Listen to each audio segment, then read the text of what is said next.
Пластиковые бутылки, стекло и пакеты – это лишь часть того, что оставляет человек после себя и тем самым наносит колоссальный вред окружающей среде.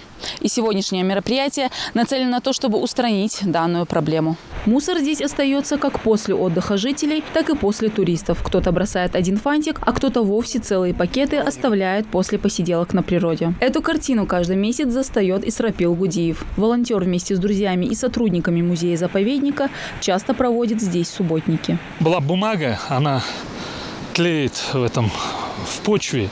И, в принципе, ее бы не надо было бы нам собирать. А то салфетки такие синтетические, которые десятилетиями, может даже столетиями лежат в почве и загрязняют, можно сказать, пакеты. Просьба большая тем, кто здесь отдыхает. Очень убедительная просьба убирать за собой мусор.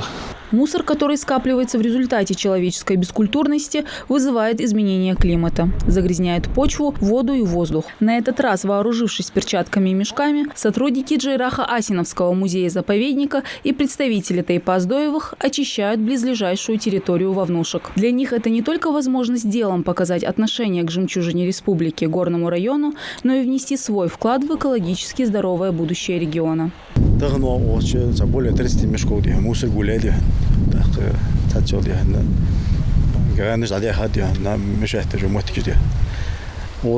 мусор